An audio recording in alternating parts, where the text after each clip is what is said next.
picking up a loose end from last time a little bit. And I want to make this kind of clear. You know, Hunter makes a very good point. He argues, or he makes the point, he says, we have to recognize there is plenty of evidence for evolution. I mean, there is, in a sense. If your presupposition is that there is no God who would do it like this, and look at all this stuff, and it all fits our story that it happened through, you know, gradual change between the species, and, you know, climbing up from less complex to more complex. And look, we have similar DNA, we have, you know, homologies, you know, the pendactyl patterns, we have this and that, and we have common ancestry, we can trace it. You know, all that makes incredible sense and is compelling evidence if that's your assumption going in. But Hunter's point is also well taken that if your presupposition is, no, there's a God who created this, and there is in fact no evidence that shows a jump from one species to the next, and in fact there's a lot of reason to say that it's absurd, then none of it makes sense. But you see, it all depends on your presupposition, and this is one of the reasons this kind of gets back to Nate's question again. This is just one little piece, but this is kind of the point I want to make, that when people start saying, we've got to reconcile these two, well, they're not as odds as much as you might think they are. What's really at odds is the understanding underneath it, the presuppositions going in. That's what's at odds. And the only reason that there's, and here's the big point, the only reason there's lots of evidence for evolution is because you're assuming that there can't be a creator God. And that all that stuff accounts for that. But, see, I can turn it all around and say, why is there that pendactyl pattern? I kind of mentioned this last time. I want to be more clear on this. Why is there the pendactyl pattern? Why is there this 5 all over the place? Because God put it there. Why do we have to say there's got to be some reasonable explanation? Why can't it just be this was the way God wanted to do it? Can't God do anything He wants? And that's why we have to make really clear, is this the best of all possible worlds? And Hunter says, who says? You know, that's kind of a reach. And the assumption is, well, a perfect God will make a perfect world. Who says? Do perfect artists make perfect works of art every time? Can't you choose to make something quick and easy? I mean, and we're making a lot of assumptions here, and that's part of Hunter's argument. That's part of what I want you to realize. And so what troubles me is when I see people saying, well, we have just got to come to terms with what science has given us. Well, what has science given us? Science has given us, look, there's correlation between the DNA. Okay. What science has given us is, look, we can see patterns that seem to relate between the species. Okay. Is that proof of evolution? No, any more than it's proof of a creator. I mean, evolution can be used to explain that, but so can a creator who likes patterns be used to explain it. It's not clear-cut proof. And so then we start talking about, well, we've just got to come to terms with this clear proof. It's not that way. Now, I think that is eminently true in the world of biology. The more problematic, it comes from the area of astronomy, or, you know, the bigger kind of physics sort of stuff. But even that is problematic only if you're locked into a 6,000-year-old Earth and this kind of stuff. And even that, you know, I'm not saying even that's a big deal, because, as I've asserted before, could God create things already in action, you know, create a universe that has memory in a sense? Yeah, that can happen too. So, you know, none of this stuff is the kind of slam dunk, well, we've just got to come to terms with this, and the only solution is we've got to start making some room. Why?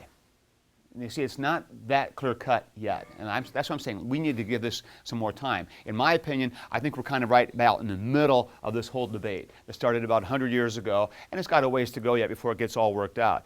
And science, there are many scientists who are not happy with the whole evolutionary account, because there's so many big problems with it. And the idea that this is a foregone conclusion, we're selling the farm way too soon. And I just wanted to make that real clear before we move on. Okay? All right, anything else then from last time around? All right. Now, today, new stuff. We've got a few pages in Pieper, which we're going to crank through right away. Then we get to Bonhoeffer, and I'm looking forward to that. All right, so let's do Pieper first and get him done.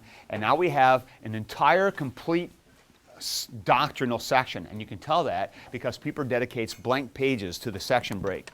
And so you know this is a big deal. Well, look at page 465, or no, 460, where are we here? Get my pages right. No, I got to go back. It's 490 something. 490, 495 and 6 are nothing but blank paper.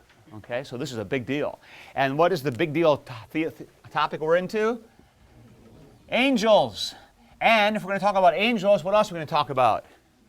Yeah, demons, of course. So, angels and demons, what a great topic for October 31st. Perfect. Who wrote the syllabus? Wow. All right. What's that? There was a design indicating a intelligent mind behind it all. Yes. All right. So, angels and demons. You read through Pieper. Let's hit some highlights. I don't want to get too bogged down in little stuff because I have a suspicion you're going to have some bigger questions you're going to want to talk about as we get our way through this. And then I do want to make sure we have time for Bonhoeffer, so let's just get cranking on this thing. All right. So, he's going to get into this whole discussion about angels. And Pieper spends a little bit of time actually defending even having this as a locus. Okay. Now, you remember that terminology, right? Did you learn that language in Confessions, locus? Locus is nothing more than the Latin word for place. And so when we do theology, systematic theology, we take all these teachings and we try to pull them together in one place. And then we call that a locus. And so we call these a locus about like angels. So angelology is the locus for all of our discussion about angels and demons and the supernatural metaphysical world around us. When we're doing salvation discussion, that would be the locus called soteriology. When we talk about the church, that's the locus called ecclesiology. You get the idea? And this is why, what was Melanchthon's famous theological textbook called? The loci communes, okay? And the loci communes, because loci is just plural for locus, and common, the common places where we gather all these things. So now does that make sense? Okay, that's what the loci means. And if you're church Latin, you'll call it the loci, and if you're classically trained Latin, you call it the loci, because the hard C is classical and the soft C is church Latin, so that's the difference there. So either one goes, but you can tell who was trained by what, how they say it. All right, so the loci communes, I had a classical education. So the loci communes, the common places, we have a locus. So we're going to have a locus called angels. And that's what we're going to get into here, this whole discussion about angels and demons. And Pieper's saying, yes, we should talk about this, and yes, it has a place because this is part of the creation. That's his point he's trying to make. All right?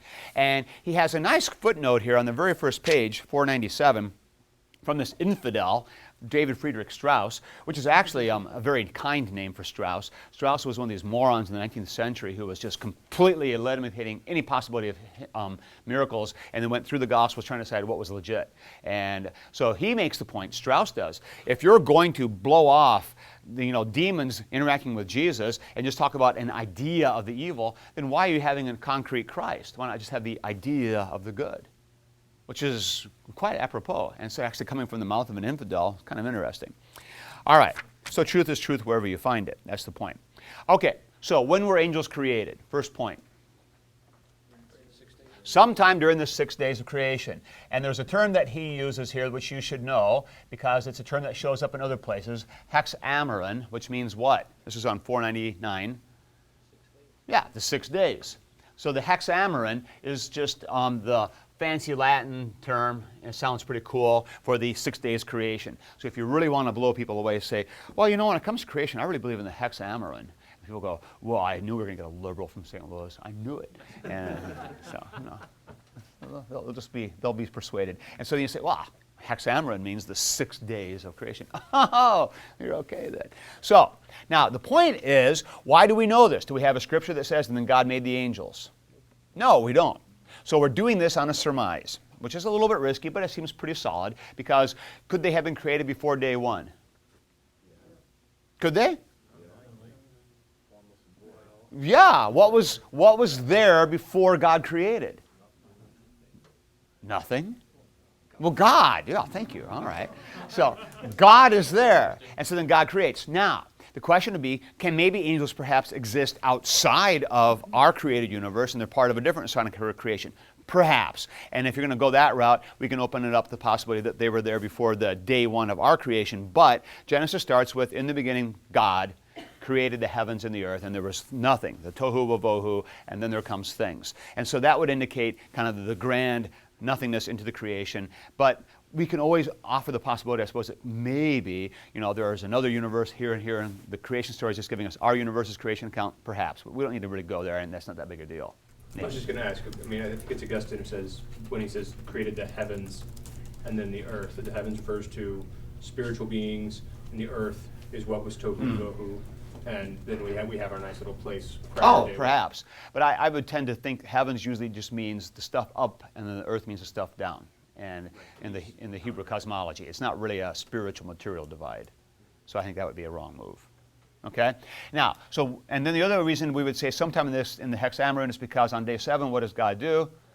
He rests from his creating, which doesn't mean he's laying back in his lazy boy, but what it means is he's not actively creating new species or new things anymore. So sometime in that time period, angels were created. That's how we come to that conclusion. All right, name angel, what does it mean?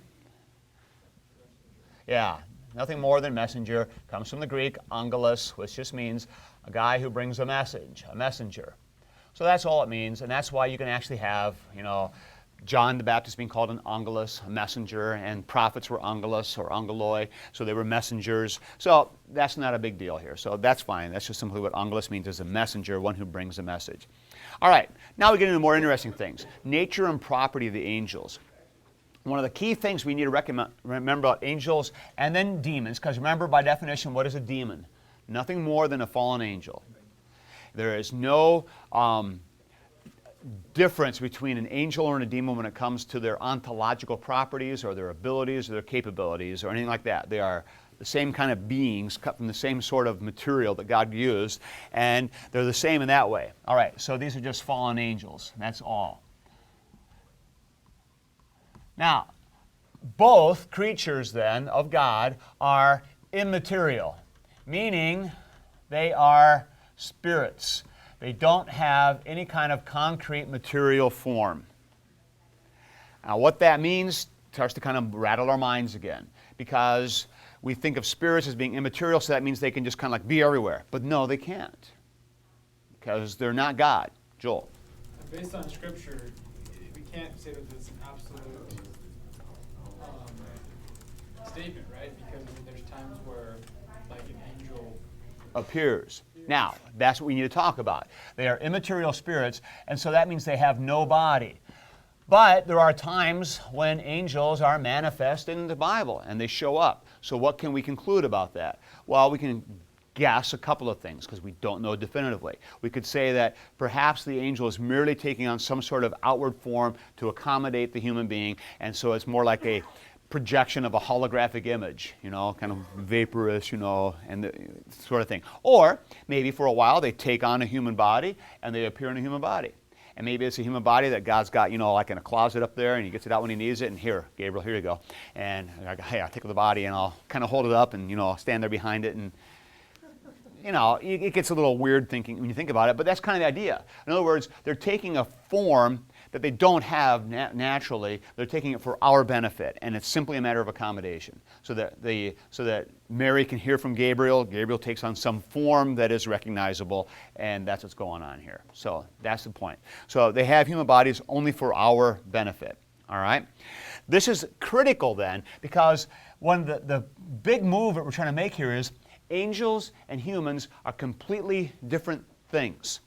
They're two different categories of creature. Completely different.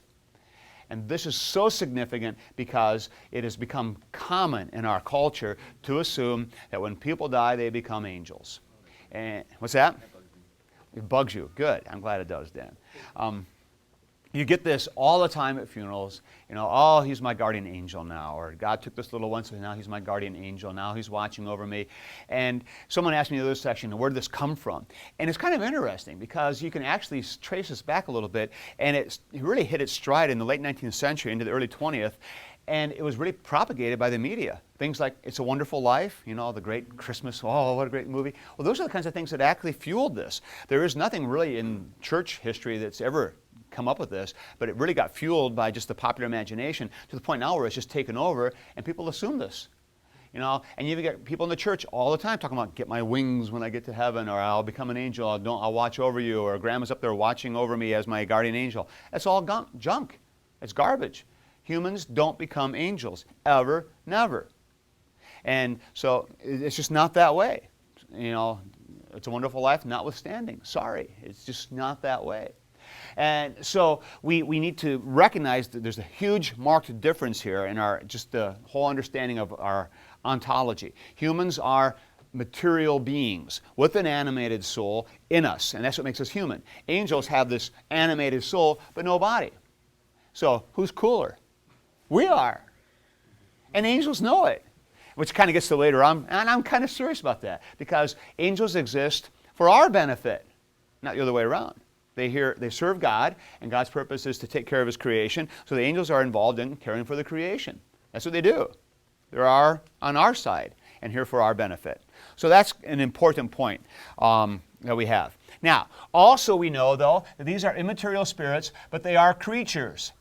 And as creatures, they are limited. They are not omnipresent. They are not omniscient. They are not omnipotent. And even Satan, then, is in the same category as the rest of these creatures. So he is not omnipotent. He is not omniscient. He is not omnipresent. He's not everywhere at once. Now, where this gets a little hard, then, is we would say that they are defined, then, by a localized presence. They can be in one place. But they don't take up any space. So where exactly are they?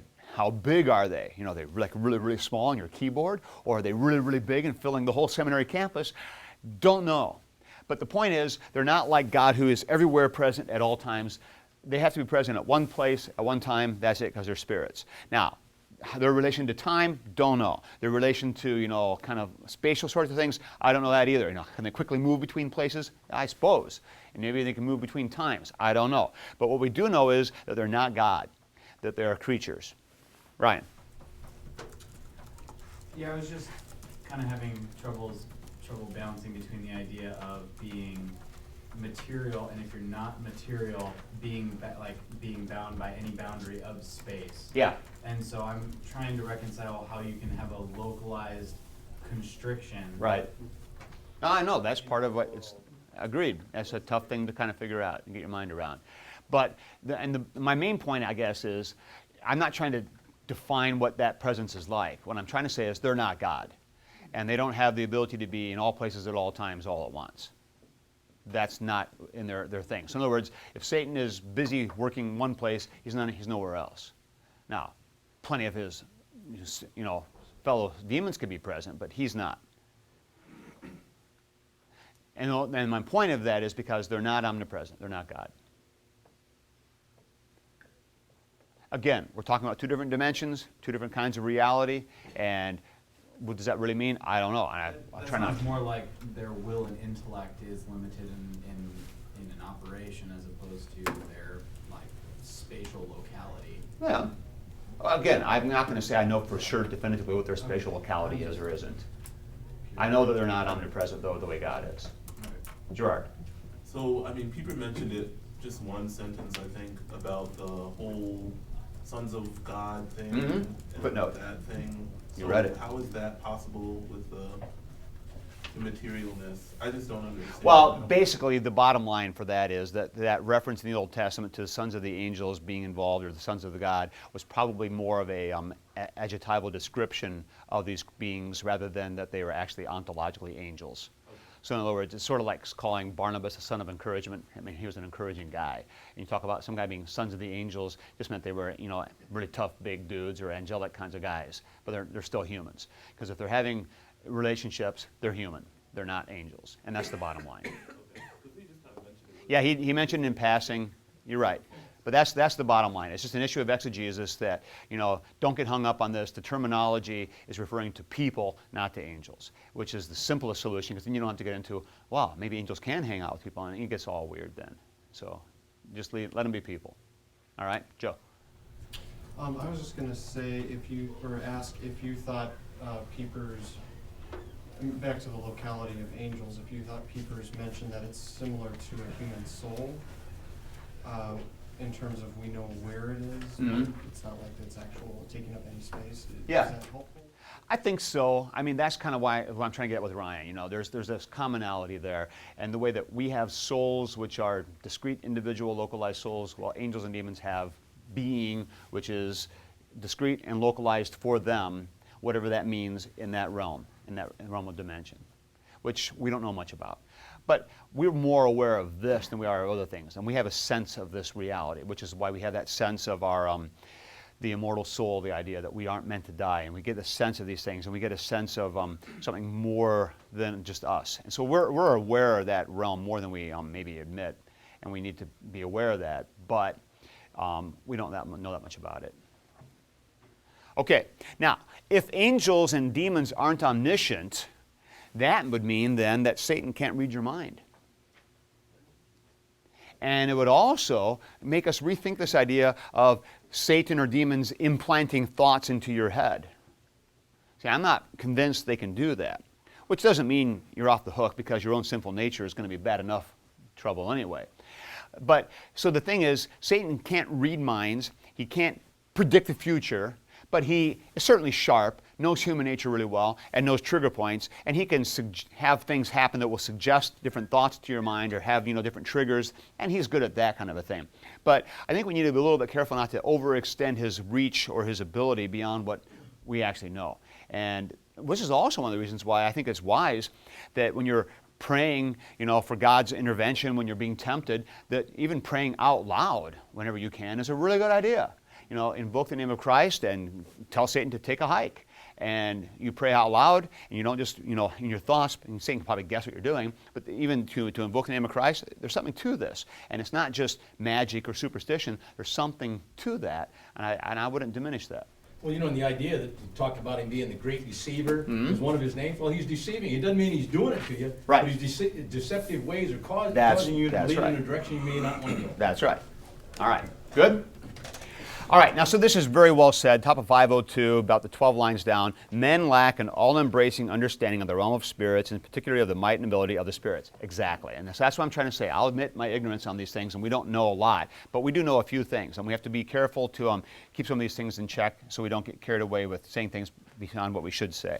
All right, so 503, they're not omnipresent. Sons of God discussions on 503 as well, and we covered that already. 504, number and ranks of the angels. Are there lots of them? Yes. How many? Don't know. How are they ordered? Don't know. Don't even go there. The scholastics really got into this stuff. We don't need to. All right. Then we have the idea of the fallen angels. Yes? I have a question on that. Is it safe to say that there's no new ones being made? Yes. Would that go for demons too? Yes. Yes. So Satan's army is numbered and Yeah, finite. it's finite. Yeah, I would agree with that. Yeah. Yes. Okay. Which is, I think, a safe assumption. Again, we don't have definitive things about this, but that seems like a pretty safe conclusion to reach. All right, now we go. Yes, Gerard. Okay, I'm mixed up about something. You were talking. This is from earlier with the soul thing. How angels have that too, and it's, Well, they are that. They are that, yeah. Yeah. And then we have that. Is ours also not definable? We don't know how big it is. Yeah. How small it is. It's a soul. What Mine is it? Bigger than his. I'm bigger than him. Soul. Sure. Stephanie's just little, Maybe. I don't know. I think the bigger point is that. No, it's good. No, Gerard, it's a legit question. I think the bigger point is to recognize that when we talk about a human soul, and we'll talk about this a little more as we move along here, just the whole idea of our anthropology, that we often would say that man is body and soul together, and that's what makes a man. And that, yes and no. Even the idea of this kind of body-soul division is probably too neat of a bifurcation. We simply are human. And as human, that means we are material and animated with the breath of God. And so the breath of God, the Ruach of God, what is that? It's God's animating force. So does it take up any material space? No. And is it identical with who we are? Yeah, but the material is also added to this, and so that's what we are. And so that's where you get the kind of the horror of death, is this tearing apart of what God meant to be together, the soul being pulled away. So when the soul is disembodied, that's a bad thing. It's a really bad thing. And how much space does that soul take up? I don't know. Does that soul look like you but kind of translucent? I don't know. But I definitely know. We know that it's here though. It's not. Oh, you mean your soul right now? It's you. You are your soul. You are your soul, but you are your body too. And so that when you die and your body becomes lifeless and inanimate at that moment, that body is still you, but your soul is still you, so now you're a divided self. And this has got, like I said, kind of big eschatological funeral kind of implications, because now we see this as a bad thing. Whoa, I'm disembodied. See, angels are cool with being disembodied. They're that way. They're complete when they're disembodied. When we're disembodied, we're incomplete. We're kind of messed up. And you get this even in Revelation where you have the souls under the altar saying, how long, God? You know, hey, they should be having the party. They're disembodied. Well, no, they're looking forward to the resurrection. And it's a little bit like getting caught, you know, oh, I'm not quite dressed. You know, I'm not quite myself today. I don't have my body. You know, a little embarrassed. I need to get that back. I'm just a soul right now. It's a little bit weird. And that's exactly the way it is, because you're just kind of out of sorts. Something's not quite right here. And that's the point of the resurrection is souls and bodies back fully human again, like I'm supposed to be. So that's a huge difference. So, you know, I'm glad you brought that up, actually, because I wanted to stress that a little bit more. This whole, by definition, humans are this soul-body thing together.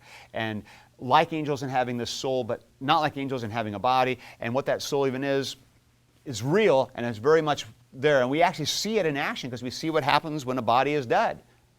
We get it. And people seem to say, oh, it doesn't look like him. Well, it does, but it doesn't. Something's missing. Huh, yeah, the soul's not there. Something's missing. It's kind of weird. That's why you always get kind of creeped out by dead bodies. Not quite right here. Which is right. In fact, when people get too comfortable around it, then they're getting kind of weird. We all know that. All right. Okay. All right. Good. Moving on. 505. Now, we encounter here one of the teachings of the church, and this is not just an LCMS weird Lutheran thing. This is actually part of the teaching of the analogy of faith, but it's one of the teachings that is perhaps thinly attested scripturally and not given a lot of thought, which is the idea that angels, either good or evil, are confirmed in their position. They're confirmed in this. And so we say that they're confirmed either in righteousness or they are confirmed in their evil or in their wickedness. They're confirmed in this. So a fallen angel is fallen, done. And a good angel is good, done. This also extends to what we teach about the resurrected body.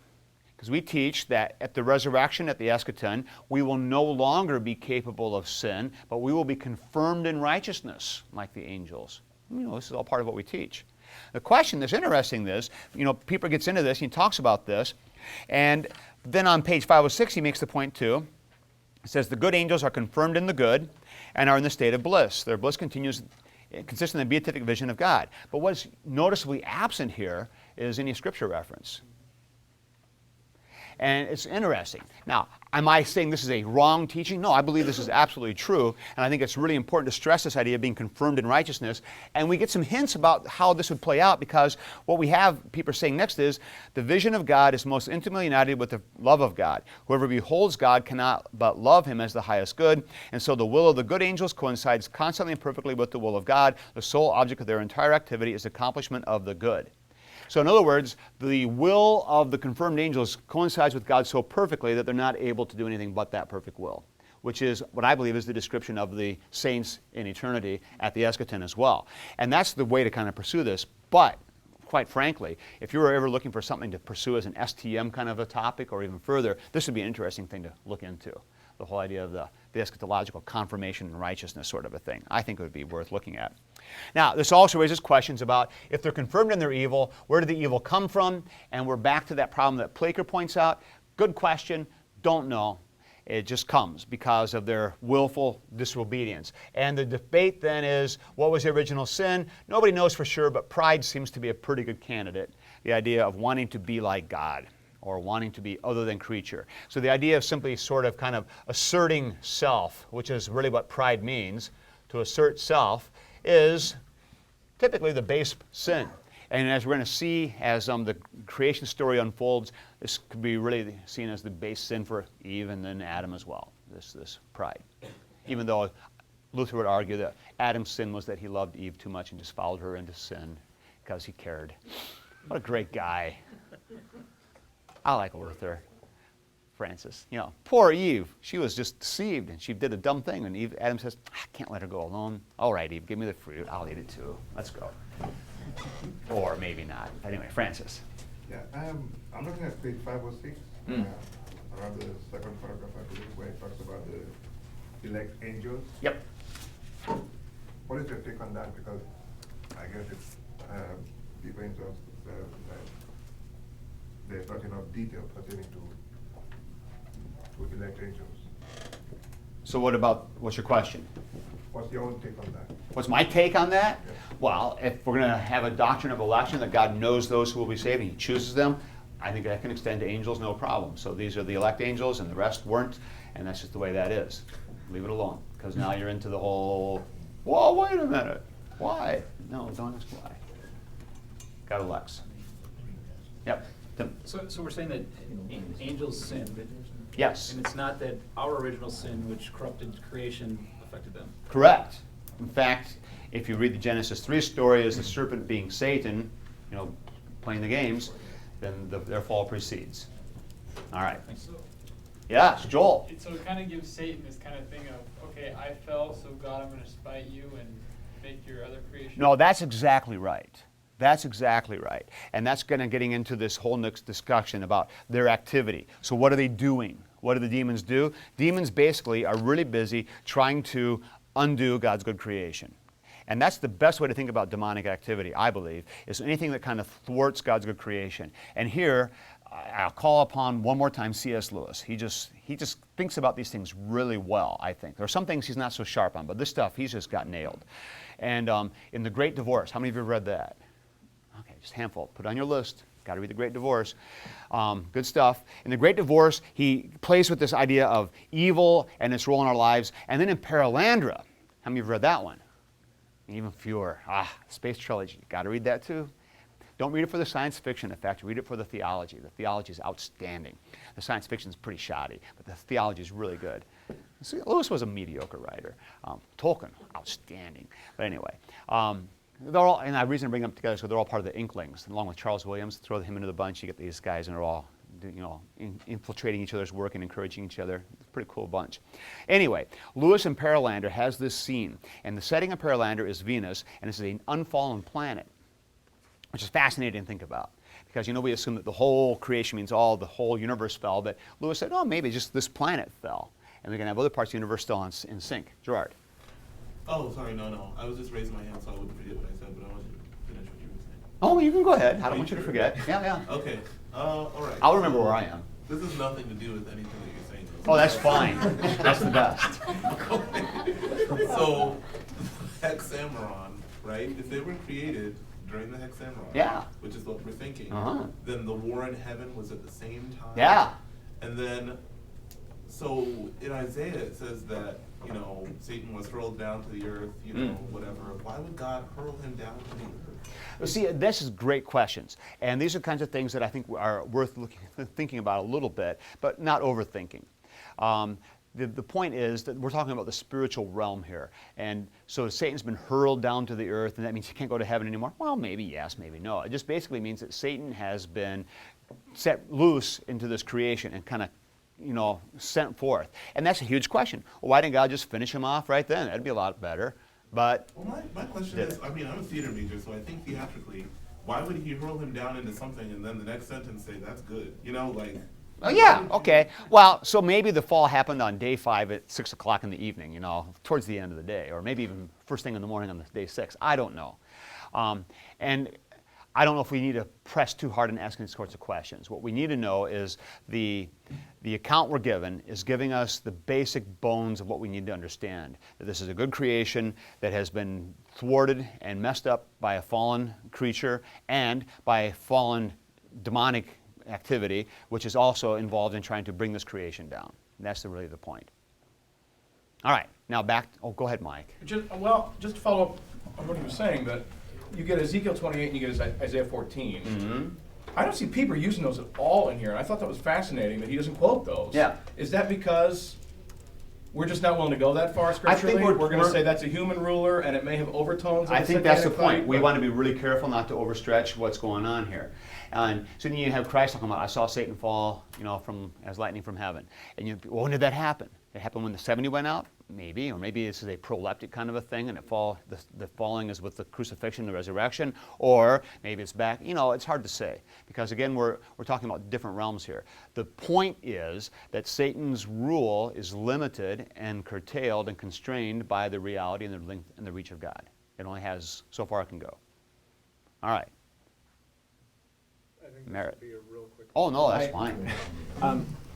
I never thought about the fall of the angels being within creation. Is there Right. Bible? Is there a? Do we have anything that we suggest that's like the fall happened immediately? Like No. Day 7. Okay, so it's not like. It's simply conjecture based on what we know. You got the creation happens here. By day 6, you got the serpent tempting Eve. Somewhere in there. We know that it's Day 6 that the temptation. Well, okay, good point. We know that somewhere after the day 7, day of rest, Eve is fallen, and we have the fall. So you're fair enough. So I guess you're right. Fair enough. You're right. The fall could have happened on day 8 or something like that. Now Luther was the opinion that the fall actually happened on day 8. He thought it happened the very next day, but we don't know. So you're right. There could have been few 1,000 years where Adam and Eve were just hanging out and doing things just great. So you're right, we've got more time. I was misleading all of you. There's more time. All right. So we can have a long war in heaven if we want. Yeah. No problem. All right. Thank you, Merritt, for clearing things up. Yes, Kevin.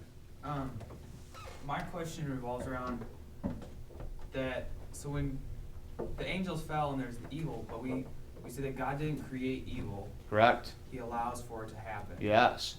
Now we, as humans, we're sinful because Adam and Eve were tempted by the evil. But at what point? I mean, What's the origin? What? Where does it come from? Why did Satan do it? Yeah. Yeah. Because it's like, well, were the angels tempted to have this pride because God wouldn't have created this evil, prideful? Correct. He would have allowed for it, but He wouldn't have created it. Correct. Okay. Right. Exactly right. Good. All right.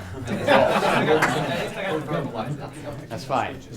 No, if you're looking for me to clear it up, I'm not going to clear it up. You're exactly right. Joel.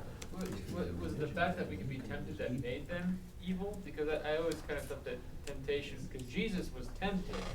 Right. We'll talk about that more next quarter, actually. But see, temptation itself is not wrong. What's wrong is what you do with it and how you handle it. That's the problem. And so whether Satan was tempted, I don't know. We don't know much about it. It doesn't really do much good to speculate about it. What we're told is that he disobeyed God and was, the idea of the war in heaven was kicked out. All right. Now, back to Paralandra. Meanwhile, back on Venus, one of the scenes that Lewis has in here is really phenomenal because he has an Adam and Eve figure living here, and they have not yet fallen. They're being tempted because a Satan figure has shown up and is having conversations and talking and trying to persuade them to be disobedient, which is the whole premise of Paralandra.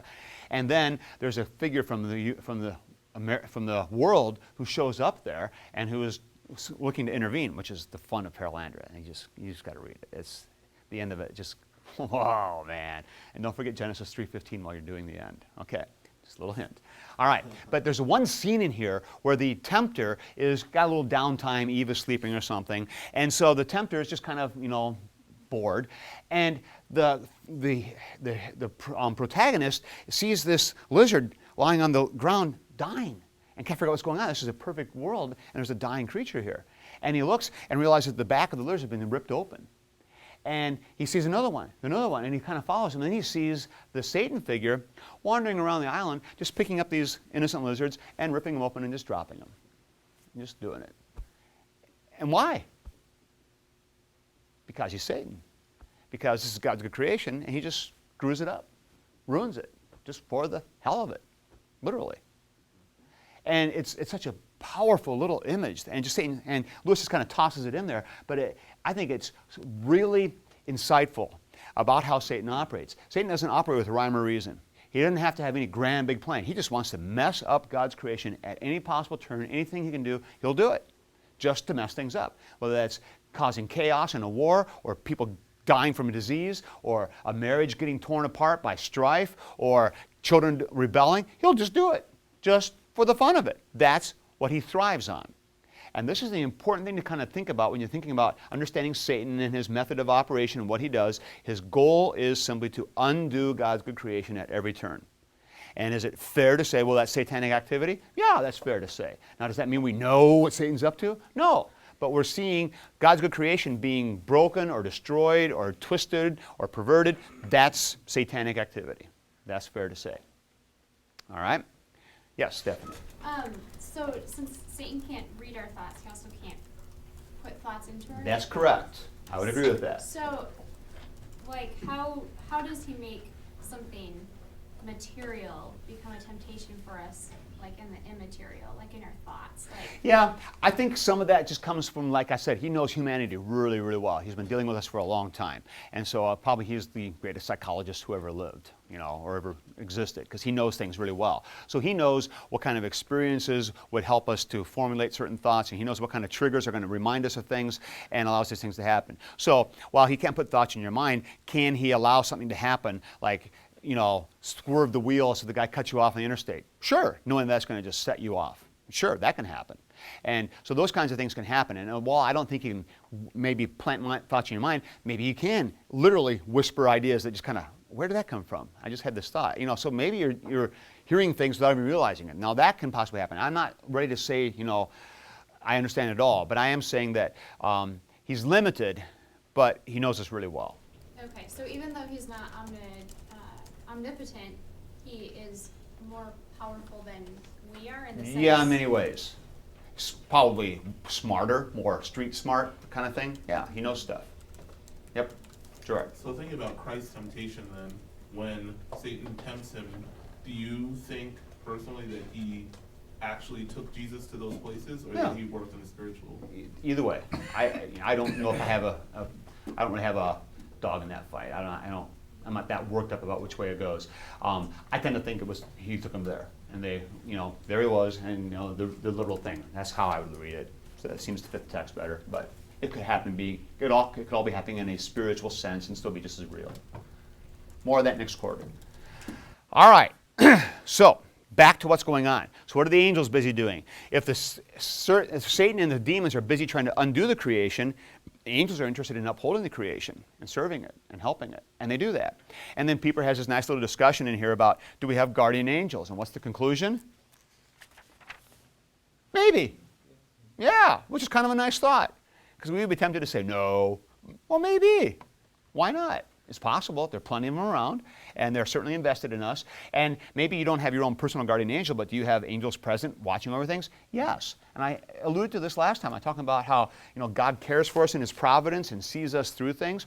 I believe in this stuff. Absolutely. Things that are just coincidence.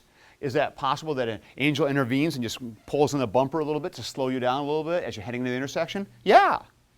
I believe that. I believe that can happen. I don't doubt that. And on the contrary, can a demon be present there, just kind of kicking things along, making sure they happen lousy, or making sure that that woman appears to just that right time to cause the temptation? Yeah. I mean, that can happen too. So when bad things are happening, is this, you know, satanic activity? It might be. Maybe it is, maybe it's not. But we shouldn't limit this. A lot of you guys are familiar with the Peretti books, that's present darkness kind of stuff. And, you know, it's pure speculation. But I would tend to think that his view of a very active, busy metaphysical world, which impinges on ours, is probably closer to the truth than one of, oh, there's nothing going on out there. No, it's a very real world, okay? And they have an impact on our world, and they are involved, and we should recognize this. And so angels are there to help us and take care of us, and they do that kind of stuff. I agree with you about the Peretti books. My only concern was it was just an overarching sense of dualism through the books, where it was like that's very there's true. This own it's almost independent like power. That's, yeah. When there's a war, who's going to win? Yeah. No, I agree with that. That was a little too far. But that's a little bit much, and also the idea that somehow we empower them by praying. I think that's a little problematic. But anyway, Chris. When we're talking about this, what immediately came to my mind was the instance in Daniel, where the angel appears and said, "I was kept from coming to you because this fight or whatever was happening here." So there's something I think too that and the warring of forces. Yeah, but what all that means, and exploring it too much, just kind of leave it alone. That's where I'm coming from. So don't discount it. Now, this also goes to, what about, you hear about demonic activity sometimes, or haunted houses. I take this stuff seriously. Now, do I believe that the soul of the worker who was building the lighthouse is still haunting the lighthouse because he died in building it? No. But do I believe that demonic activity might be present there because it's fun to deceive people and to goof things up? Yeah. And so when you hear about stuff happening, which is inexplicable, it's probably inexplicable. It could very much happen. And you've all heard stories about Ouija boards working. I believe they do. I do. You know, the idea that the thing was pulled right over. Yeah, and it's not just, you know, the power of suggestion. Demons are real. And that's why you don't monkey around with this stuff. We take it seriously. You hear this, and I'll play this out just a little bit further. You probably heard this out before, but I think it's accurate. Satan works in the way that's going to be most effective in any culture where he is. In our culture here, our very sophisticated Western culture, he's doing really well by kind of playing low key and acting like he doesn't exist. And everybody kind of poo-poos him, but he's very much present and active. It's just that you don't recognize it. And that works well for him. And in a culture where people believe in demons behind every other leaf and are, you know, looking for them all the time, he can be very effective in showing little shots of power every once in a while. And so when you hear stories about, you know, like in these developing countries where you hear about crazy things happening, and missionaries come back and tell stories about demon possession and activity, I don't discount that. I don't say, oh, yeah, you know, no, this is the real thing. This is how things work, and it fits his M.O. So the Rolling Stones were right. You know, sympathy for the devil, he's there doing stuff, and he's behind things. When the Blitzkrieg raged and bodies stank, yes, this is him, Dan. So would you say most people that say they've seen a ghost or believe in ghosts actually have experienced a demon? They very well could have. Now, they might have just had a hallucination. They could just be kind of freaked out because they're strange people, or they might have actually seen a real demon. It's possible. You don't, it's hard to know for sure, but I wouldn't discount the possibility. And when people talk about, you know, a place that seems to be particularly creepy, yeah, that can be really very possible, because there are places that are, you know, places matter to God, and certain places are good and some are not so good, and there's some truth to that. But you would say it's not a person that's been removed from their No. Can't be. Can't be. It's not Grandpa coming back to greet me, or it's not some wicked old lady who got murdered and now she's trying to harass everybody else. No. And again, all the movies pick up on that stuff, but no. This would be some demonic manifestation. It seems like even a seance. Is that real? Yeah, there's probably a lot of reality going on in a seance. But is it, you know, really somebody showing up, or is it just the trick of that person showing up in a demon pretending to be that person? That's what I think it is. Go. Is it also sound for us to teach that, like, witchcraft and voodoo is a direct result of demonic? Yes, very much, yes. And we need to teach our kids to leave this stuff alone, and our people not to mess with this stuff. You know, not that it's going to get you, but it's just, why do you mess with this stuff? And there's more reality there than less. All right, yeah, Kevin. In talking with all those movies that show this demon stuff, I mean, like you, I believe it's real, but I always thought that my reassurance was, you know, if you believe in Christ and you trust in Him, you're fine. Yeah. But when I read Pieper, yeah. I was shocked. He said bodily possession presents, or it says also children of God may suffer this. Yeah, he did say that, didn't he? Mm-hmm. Yeah, that's on page 509. We're almost there. Okay. We'll go there now. All right. John first. I was just going to go back. What do you think about the witch and Samuel then? The witch and Samuel, I thought someone might ask about that. That's kind of murky. My take is that the text is not definitive either way. You know, if it was Samuel who came back, that was because God granted a special dispensation and Samuel's cranky about it. You know, what are you making me come here for? So maybe that's it. Or, there's nothing definitively that says it had to be Samuel. Could it have been a demonic trick and Saul was deceived by a demon pretending to be Samuel? That's possible too. I don't think that proves anything either way. Yeah, I'm always reluctant to take a narrative and make that definitive for doctrine.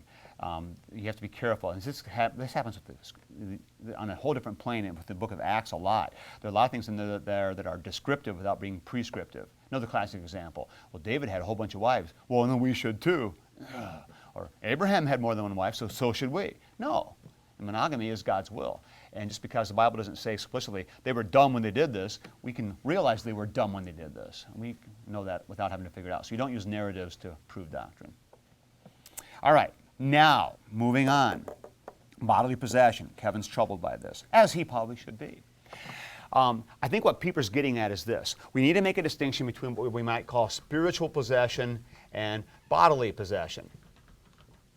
And what Pieper is saying is, he's making this distinction, and he's saying, is it possible for Satan to take over a person's spirit? No. Because if you're in Christ, you're in Christ. That can't be compromised. Satan can't come in and force his way in and take over. But bodily possession, can Satan do that? He can. That's what Pieper is saying. Now that troubles us, because we think, oh man, I don't want to be possessed by Satan. He might just get me or something. But I think we have to be a little bit more careful here and broaden this out just a little bit. And I want to talk a little bit about this whole dynamic interface between the spiritual, the mental, emotional, and the physical. And it's far more complicated than we think it is. And it's far more intricate than we think it is. We tend to divide these things out nice and neat. Okay, we got bodily things, you take a pill for that. We got mental things, you talk to a counselor for that. We got spiritual things, you go to a pastor for that. And then you go and you visit a parishioner who's having some trouble on a psych ward and they've been admitted. And you walk on across that psych ward and you listen and you watch and you spend a little while there and you leave and you think, I don't know where the lines are anymore. Because it's not clear at all where the lines are between what's spiritual, what's mental, emotional, and what's physical. They interact all over the place. And this gets back to the whole point of this kind of neat division between we're spiritual and material, but we're us. And we are spiritual material all the way through and all mixed up, and it all runs together. And you can't really divide them out as easily as we want to think we can. So does your physical health affect your mental health? Of course it does. And does that affect your spiritual health? Of course it can. And all the others vice versa. And it all ties together. So when Pieper talks about being bodily possessed, we got to put this kind of in the context of, so when someone gets cancer, is this a really lousy thing that has happened to them? And is their body being taken over by some kind of evil? Yes, right. They are. Now, are they still within God's purposes and God's control and God's care? Well, sure. But this is a terrible thing that's happened to them. And I think when we talk about satanic possession, it's kind of on the same level. So he can take over a body and he can cause pain and suffering. He can inflict things on you, but he can't touch your relationship with God. So what I would say is what really way to understand this is rather than going spiritual bodily, let's go rather two kinds of righteousness talk and think about this way and make a distinction between coram deo and coram mundo. Satan can't touch coram deo realities, but he can mess around with coram mundo stuff all over the place. And he can cause all kinds of strife and problems in the coram mundo, but he can't interfere with your coram deo reality.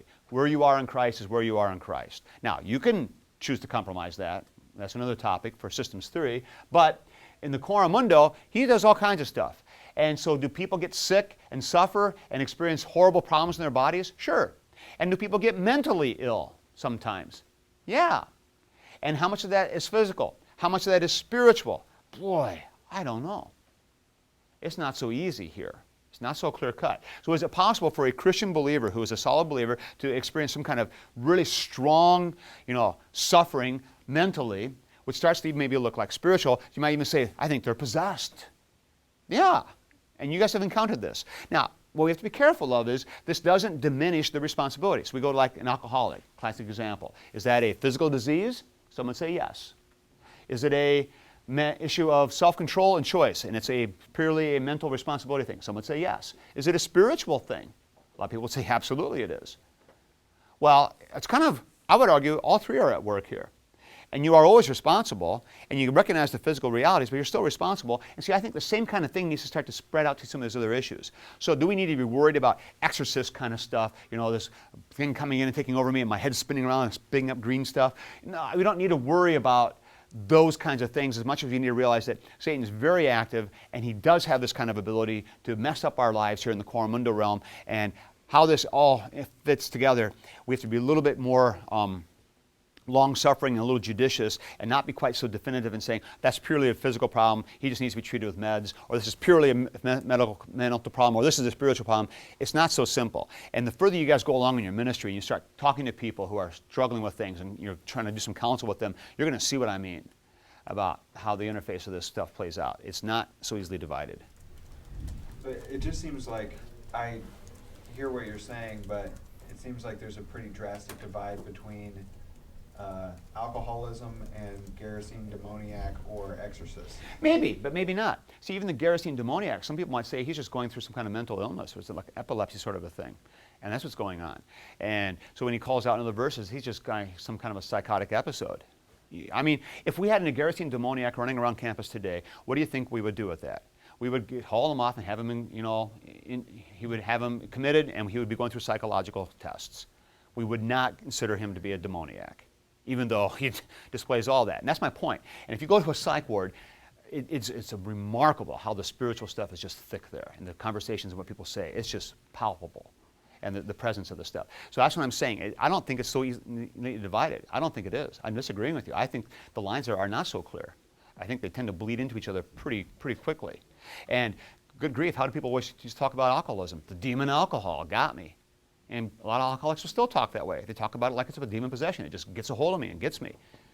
You start dealing with these people and these things, and it's not so clear cut. Joel?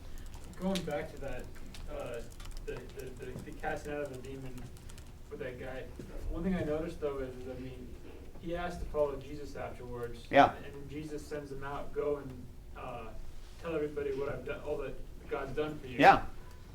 So in a sense, and you have all, Jesus comes and it's like, he immediately is waging war against these demons. Because he's, in all the accounts where he's healing, he's casting out demons. Yes. I almost wonder if he's using them to bring people to him.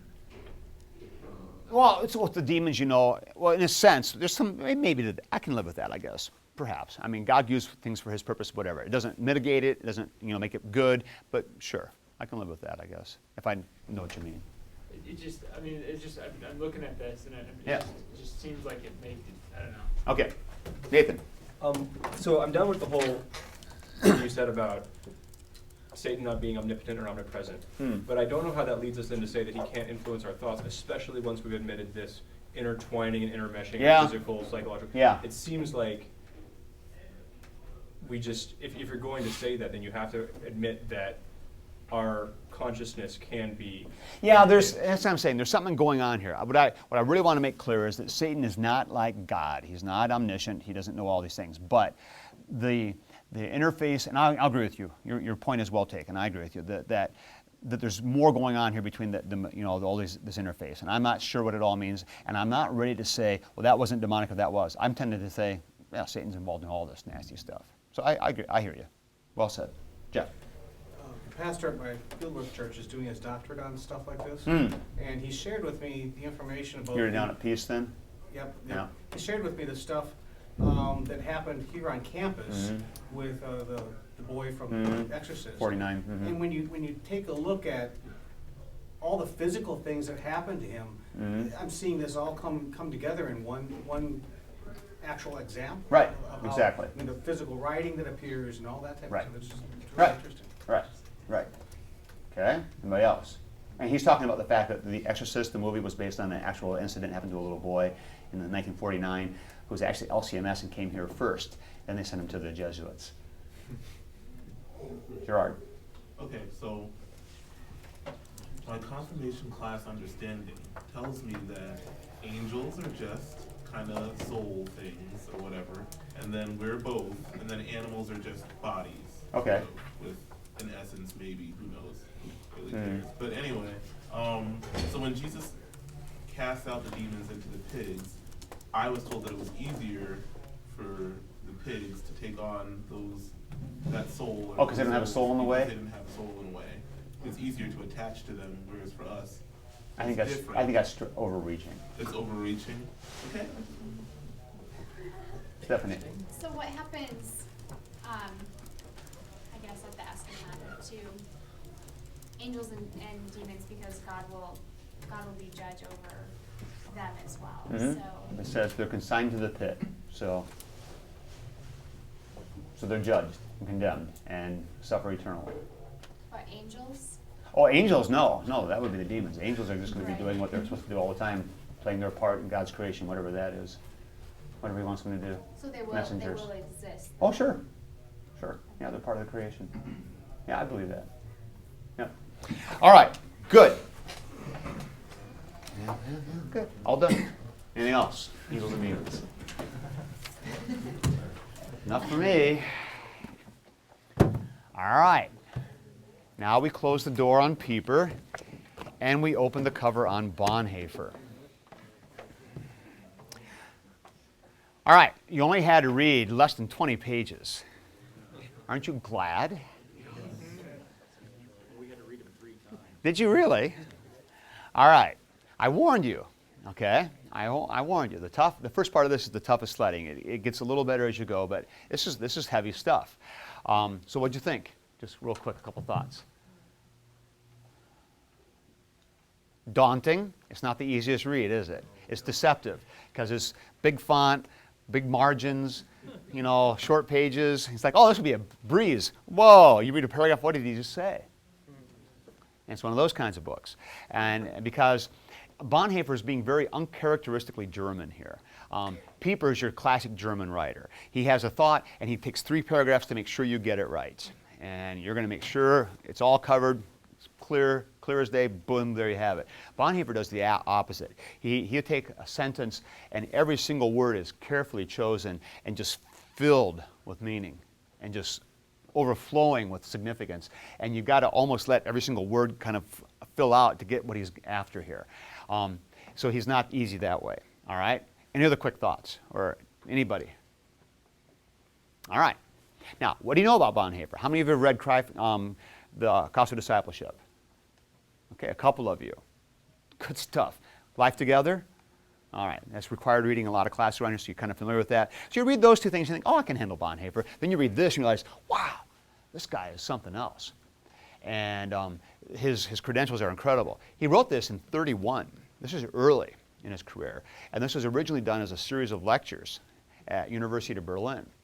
And then later, because of the acclaim they received, he put them into writing and they got published. So he did this. But there's a remarkable continuity to Bonhoeffer, in my opinion, because in his Ethics, which he wrote when he was imprisoned, there's the similar themes are going on here. And everything that I see going on in the Ethics is already here. And I see a lot of continuity. Now, Bonhoeffer is kind of a lightning rod individual. People love him or they don't like him. And there are some people who insist that he wasn't even a Christian. He denied the resurrection, which if you read this, impossible to believe. Because he's talking about the resurrection all over the place in here.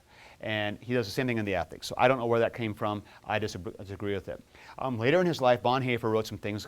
They were kind of collected in a thing called Letters and Papers from Prison, where he started taking some very radical stances against talking like a religionless Christianity and Christianity after God, these kinds of things.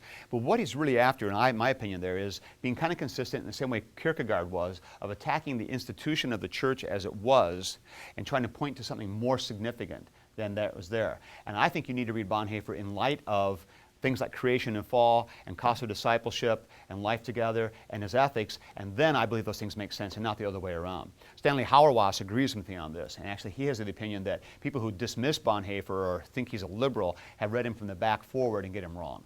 And I think that's right. And so I'll just be up front and tell you right off the bat, I'm a fan of Bonhoeffer. I like him a lot.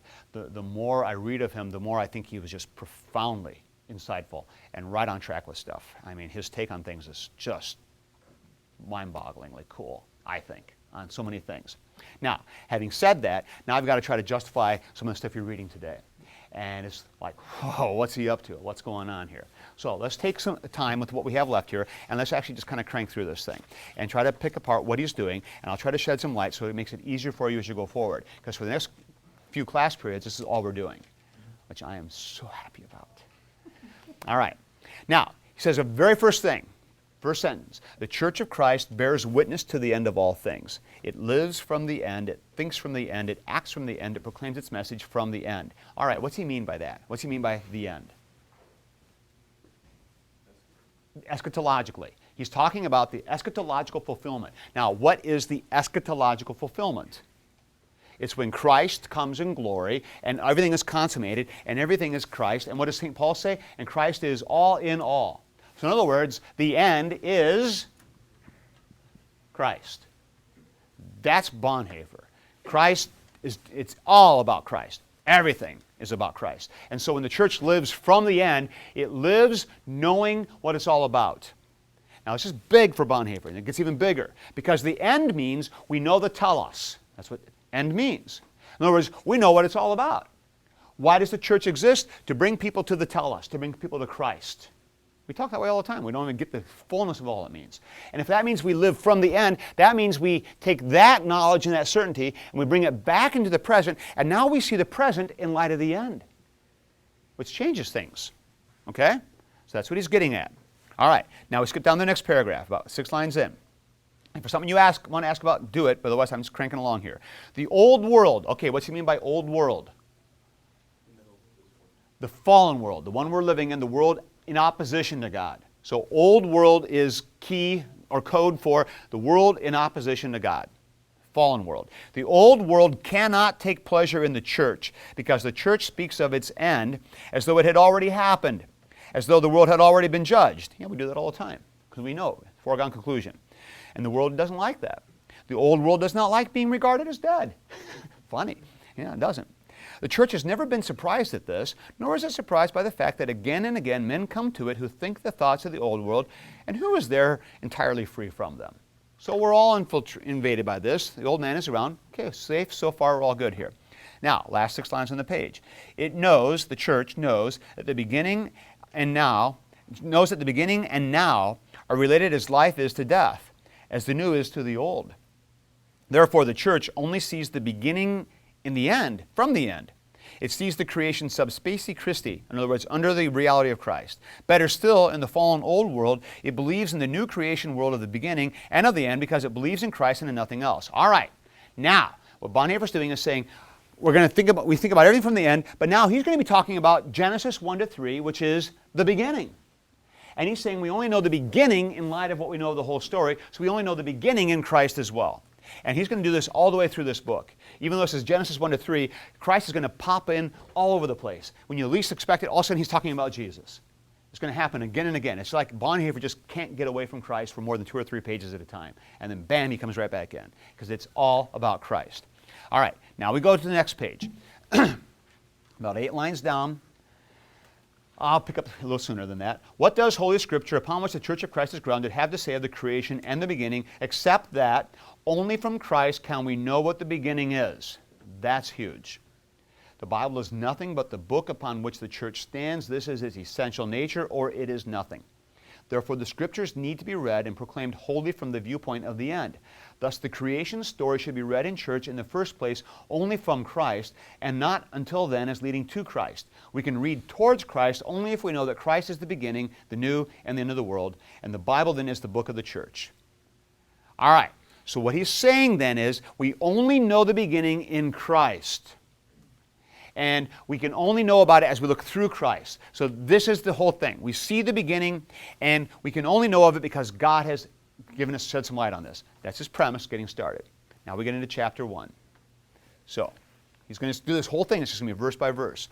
And you've already kind of picked up on this, but while this is a theological lecture at an academic level, it's remarkably devotional, just in the way he approaches things. And you're going to find that often. There can be passages here that are just so devotionally beautiful. All right, now, 8 lines in, or a little less, that the Bible should speak of the beginning provokes the world and irritates us. For we cannot speak of the beginning. Where the beginning begins, our thinking stops. It comes to an end. And yet the fact that we ask about the beginning is the innermost impulse of our thinking. In the last resort, it is this that gives validity to every true question we ask. What's that mean? What did he just say? We want to know why. People want to know why. So it's the little kid, 6 years old. Daddy, where did I come from? Why am I here? And he's not asking about the sexual question. He wants to know the purpose of it all. And if you're not a believer, what do you say? Well, you were just a fish once. Now, how many millions of years ago, and now look at you're a person. Isn't that cool? Yeah, that's satisfying. But you see, there's this insatiable desire to know where do we come from? What's this all about? What's going on? What's this all mean? And so we want to know, but we can't. So he says, thinking stops when we start thinking about the beginning because we simply can't know it. We can't reproduce it. We can't study it in any kind of scientific way because we can't make it happen again. And we can't get back there to watch it happen. We don't know. We are fated to ignorance about it. We simply can't know. And we don't like that. And the reason we don't like it is because it makes us face our limits and our finitude. And man hates being limited. Because if he is limited in not knowing, that means he is a contingent being and he is not autonomous and self-sufficient, which is the myth of modernity and the myth that man has always tried to propagate ever since the fall. I can stand on my own, thank you very much. I don't need anything else. And I certainly don't need God telling me where I came from. I'll figure it out, thanks. That's natural religion. That's man on his own. That's modernity. And that's why we hate the beginning. Hate it. Okay? Now, go to page 12. Bottom part of the page, just below halfway. Because thinking desires to penetrate to the beginning and cannot do so, all thinking crumbles into dust. It runs aground upon itself. It breaks to pieces. It is dissolved in the presence of the beginning, which thinking posits and cannot posit. In other words, I can think of the idea of beginning, but thinking about what it means, I'm baffled, lost. The Hegelian question of how to gain a beginning in philosophy is therefore answered only by arbitrarily enthroning reason in the place of God. And that's how Hegel starts, with reason. And he says it's just an arbitrary move. You got to put something there, so you take God out and put reason in. And then he goes on. Critical philosophy is therefore systematic despair of its own beginning and of every beginning. Whether critical philosophy proudly renounces that which is not in its power to obtain, or whether its resignation leads to its complete destruction, it is always the same human hatred of the beginning, of which we have no knowledge. Hatred of the beginning. Man no longer lives in the beginning. He has lost the beginning. Now he finds he is in the middle. It's a critical technical term for Bonhoeffer. He's going to use it again and again. We're in the middle. And he's actually going to use the term differently as he moves along. But for now, what does the middle mean? The middle means present existence. We don't know the beginning. We don't know the end. Can't know. Oh, they're out of our realm. What we know is the present, the middle. And so we're stuck living in the middle, and we don't like that. And we resent the limitation because it's a limitation on our very being as humans, and we hate it. So we hate the beginning, but we demand to know about it. And think how true this is in real everyday life. How many millions of dollars do we spend sending space probes out to try to learn about the beginnings of our universe? Why are we so fascinated with this? It's because we want to know about the beginning. And we're hell-bent on proving we can figure it out, whatever it takes. And you think about the kind of vociferous kind of attitude you get from guys like Dawkins, just mock belief in God, and we know all the answers, evolution takes care of it all. Doesn't that fit exactly Bonhoeffer's profile? We hate the beginning, we rise up in pride against it, and we deride it, because we will not be constrained as humans. Won't.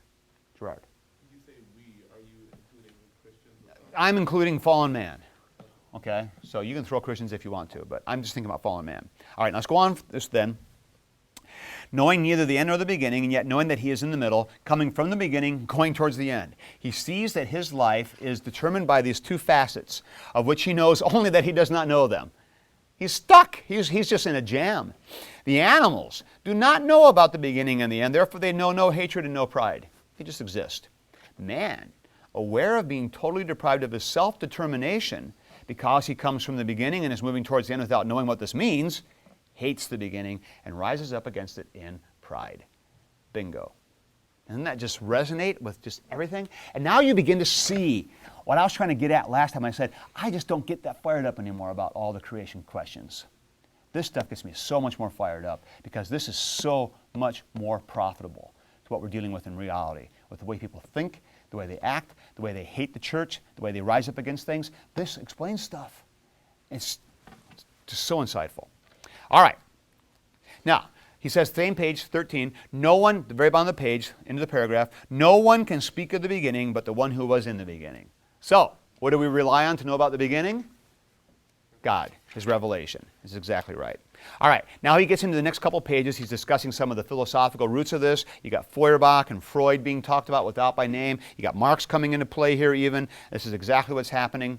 And then you got this kind of the beautiful kind of work that he does all the way through here. He quotes Luther about Luther, what was God doing before he created cutting canes? People ask dumb questions. All right, this is all good. Now he starts talking though in here about this idea of the void. And this is another important term because he's meaning by this two different things. What he's saying is the void from a Christian standpoint is nothingness. And we all know that what can nothingness create? Nothing. All right, but the problem is that the man in the middle has made the void into something. And what he has made the void into is something that actually does things like creates big bangs. And so out of the void comes the creation. So if the creation is coming out of the void, then the void must kind of almost be something. And that's what Bonhoeffer's doing here when he starts talking about the void. He's playing off two understandings here of how we look at the void. I was coming to the impression that he was thinking of the void as like this expanse of freedom between God and the creation. That's the negative idea of it, that it can do something. This is the top of 17. This is where he kind of really gets at this. About 4 lines down. The nothingness of the man in the middle, who does not know of the beginning, is the last attempt at explanation. It is the point of passage for what is. We call it the void, which is brought to consummation, filled to the full and sovereign. You see, that's the point. It's sovereign, it does something. And so what he's saying is, when man is baffled by the beginning, and he says, well, there was just the void, and then everything happened. What he has just done is he has just made the void something. He's filled the void with pregnant power. It can create a big bang. It can explode the world into being. So the void's doing something. And then now the very next line, he contrasts that with the truth, with the reality. And he says, the void between God's freedom and the creation is not an attempt to explain what is. It is thus not the matter out of which the world has then paradoxically come into being, the necessary point where what it comes through, nor is it a thing, or not even a negative thing. It is the definition which alone can express the relation of God's freedom to His creation. The void is therefore not a primal possibility, a ground for God Himself. It is absolutely nothing. That's the point. So the void is just this nothingness. There's God, there's the creation, and in between, the void. And the void is not something. It can't do anything. Nathan. So I understood him to be saying essentially the same thing that Plager was saying, that the void is basically this distinction between the finite and the infinite, Yes. which ruptures all language Yes. that tries to cross I think it. that's exactly right. And because it's what he's going to use to say that causality is not the right way to talk about God creating. Yeah, that's exactly right. That's exactly his point. Yes, right.